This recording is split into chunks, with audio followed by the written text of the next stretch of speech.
G'day everyone, welcome back to the shop. I know what you're thinking, 2 videos in 2 days, what's going on?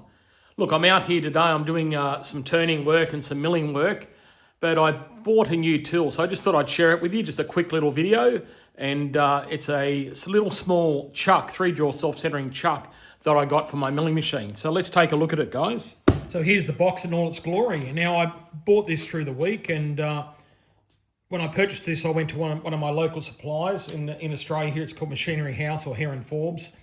And I could have bought one probably cheaper from AliExpress or somewhere like that, but I wanted it for the weekend.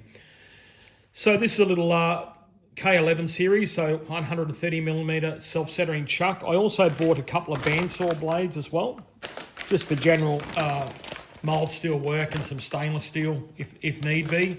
So I broke my other 2 blades. Now all up for these guys, I paid, what is it, 224 Australian dollars. Not sure what that is in US dollars, but you can look that up on Google. So I thought that wasn't too bad, to be honest with you. All right, let's get stuck into it. Let's have a quick look at it.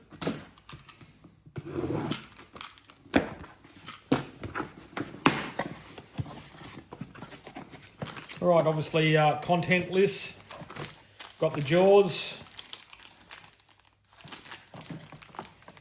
They could be the external ones, I'm unsure, I'll have to open up. Chuck key with that terrible spring on it that everyone pulls off and throws in the bin. Yeah, they're the external clamping jaws. All right, let's get it out here. And here it is here. This is little chuck. And it's got the bolts. Obviously, I'll have to make a backing plate for it to go. Got it out of the plastic bag and wiped a bit of oil off it. Ripped that spring off. Let's turn it up on its side. Let's have a look at it. It's actually a nice little chuck for the money, to be honest with you. The mechanism, yeah, it's rather smooth. A little bit of play in the key, but there's not much there, guys, seriously. It's going to be perfect for what I want it for. I want to be able to bolt this to my mill table and to put round parts in and obviously hit it from the top, from the vertical and the horizontal spindle. So this will be a good size for me, I think, anyway.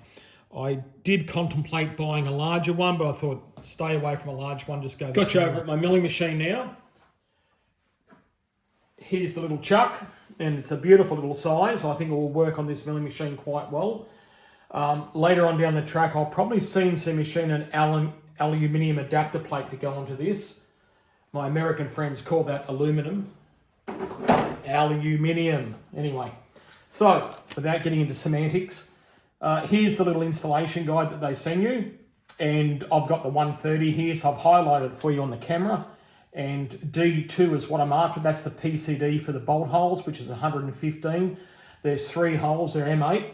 Now, this bit of steel plate that I've got, it's too wide for my little True Lock vise, my table vise here. So what I need to do, I'll put on this vacuum plate that I got. Now this was donated to my channel from Warren. Thanks, mate. Works a bloody treat. And I don't use it that often, so it will come in handy. Now it's going to be a little bit loud, and because when I activate it, you'll see it suck down. The plate will suck down, the clamp on there rather tight. I'll turn it off. The exhausting air can be a little bit loud. All right, so I'll aim that over there. We're going to go into PCD mode over here, and I've got everything typed in.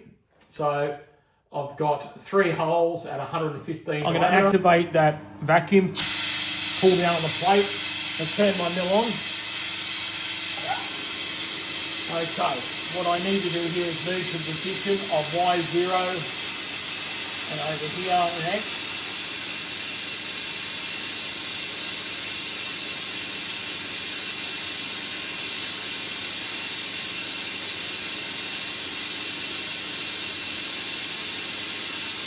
My Y back on the 0 there.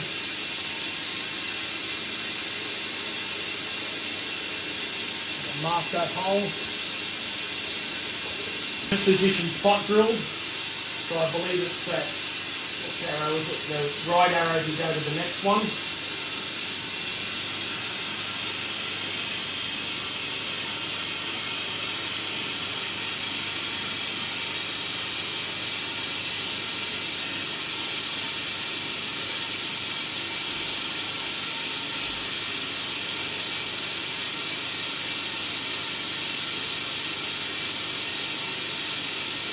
Righto, ready for the second hole.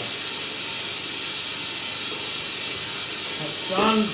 Right arrow again to hole number 3. You see red to yellow. So X doesn't change, we just reposition the Y axis. You see running a vacuum off an air compressor can be hungry on your air. With my air compressor cycling one more time. Okay, we're ready for the third position.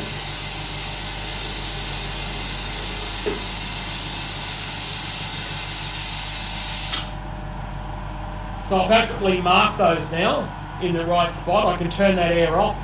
I could actually drill those on my drill press now if I wanted to. The problem with drilling on a vacuum plate is that I can't go all the way through. I can get it there fairly close though, so we might do that. Now the manual specified M8. I actually went and measured the bolt just to check. You never know with these Chinese instructions. Go to my old Kenwell's book here.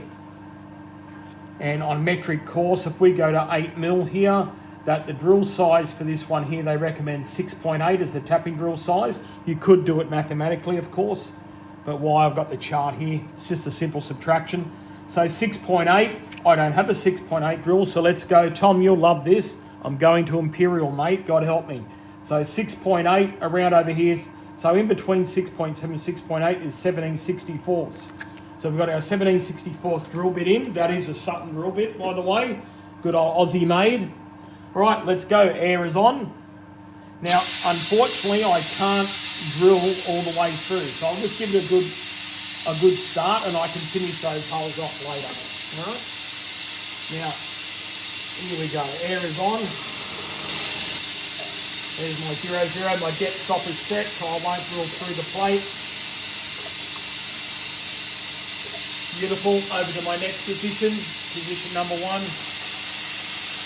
I probably should have went straight back from there, but anyway, it is what it is.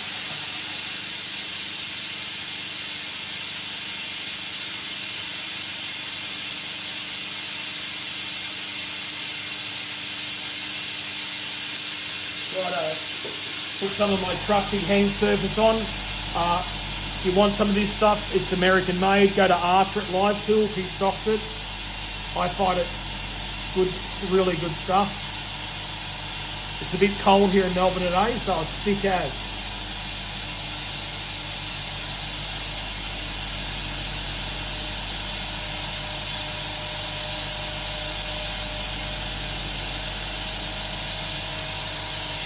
Now, if you don't know who Arthur is, look him up. If you watch another YouTube channel called Hal Heavy Industries, I believe it is, his latest video he put up, he's at the Brisbane Exhibition Centre, I think it was, for Australian Manufacturing Week. And he popped by the booth to say good day to Arthur and the boys. And Arthur not only looks after the bigger people in the industry, but he also looks after the little people like me and others. All right? In Australia, some of these bigger companies won't deal with us, you know, unless we're spending thousands a month with them. So Arthur fills that gap for us guys, so people like me in my garage, but he also deals to industry people as well. Right, let's go over to the next one.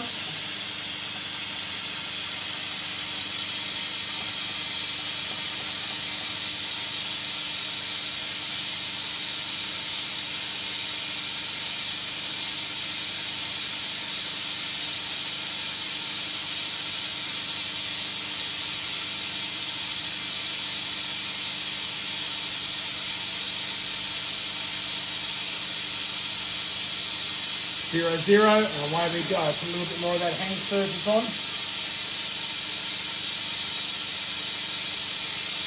You don't need much of it. It's quite, works rather well. I have to admit, when I look through the camera lens and see this chunk of timber on here, you probably think, Jesus, that Aaron's a dodgy bastard. Well, you're absolutely correct. But anyway, this will do. This will suffice, needless to say. Just need to punch through that last little bit of that hole. And I'll probably rip it out of my hand here and break my wrist. But anyway, luckily I've got good workers' compensation here at home in my home workshop.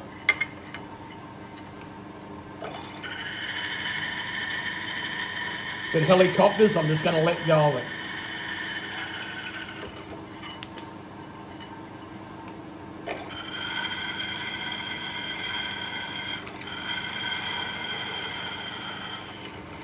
And done. There you go. You were hoping for an injury on off camera there, weren't you? Now, as I was saying, Dodgy's my middle name. Having a bit of drama holding this to tap it. So what I've done, I've just clamped it down to the mill table. It's quite firm. I'll be able to hit it with 2 holes here. I've just got to make sure that I'm perfectly vertical in the front and lateral planes. I've got my trusty Milwaukee battery drill here. I'm running an ISCAR tap. Wish I had a tapping arm, but I don't have one. Arthur, if you're watching, I really think you should donate one to my channel. Guys, if you agree with me, please put an agreement in the comments so Arthur sees it. I don't like my chances or luck though. Okay, here we go. I've got some hang surfers on that. Beautiful. As we say in Aussie, piece of piss. You just don't want to hear that in a New Zealand accent though. Here we go. In we go again.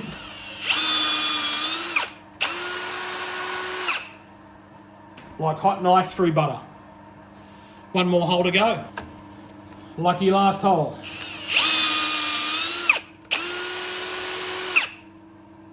You can see that hang surface super all tap. Now I sound like an advertisement here. I'm not. I'm just sharing it with you because I think it's well priced for what you get.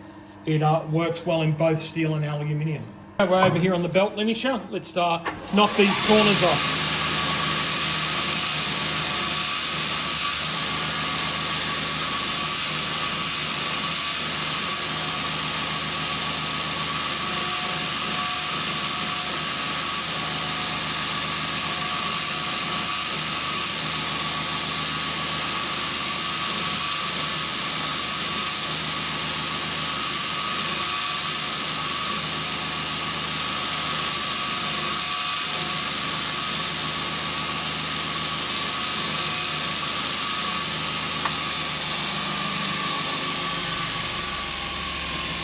Now after I linished the corners on this, took it back over the middle and I measured the T-slot distance. I need 4 holes to help bolt this down.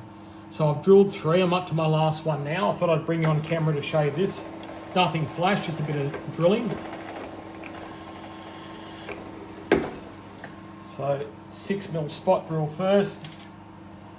I'll pop in with a 3mm pilot hole now.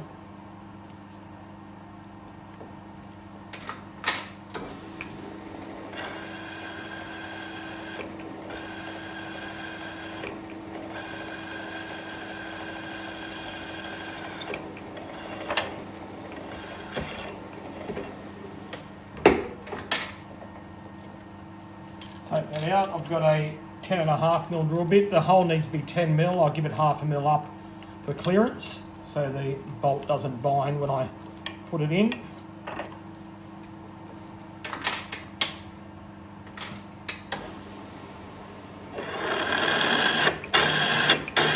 Now just peck drill this so I don't get long stringy chips.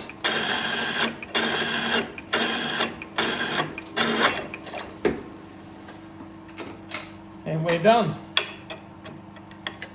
So I'll countersink those holes now. Got you over here in my beautiful old Australian made well down drill press. Got a Sutton countersink in, and let's just give every one of these holes a bit of a tick. This drill's running a little bit fast.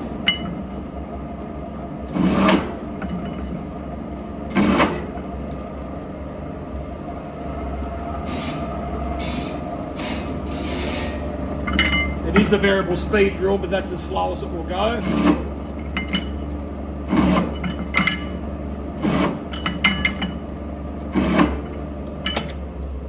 Okay, they're all countersunk.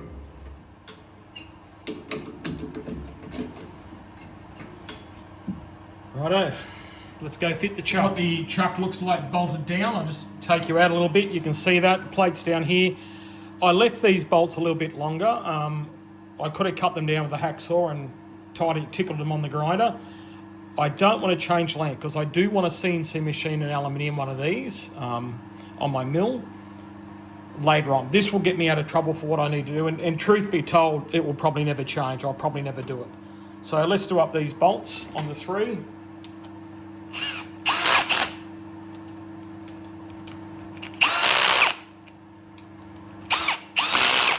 Now I've left I've had to make a spacer, so that's where I was going with the length of the bolts before. These bolts sit a little bit proud. I don't really care.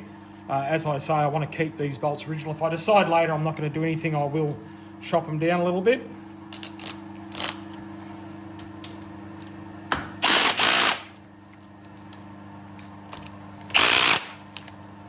Righto, so there it is there, and hopefully that will be able to hold my job. I'll show you what I'll need to hold. You're probably wondering what's the purpose of all this today. Well, as you know, in a couple of videos back, I've showed you that I was making these pistons for the little motor that I'm making, the little engine, 4-stroke engine. Here's a 3D printed piston as a proof of concept. I need to put that in the 3-jaw chuck. Obviously hold it. Come over the top with the cutter, do my vertical milling here, pop over onto the rear spindle to my horizontal spindle, and come through this way, so drill and ream it.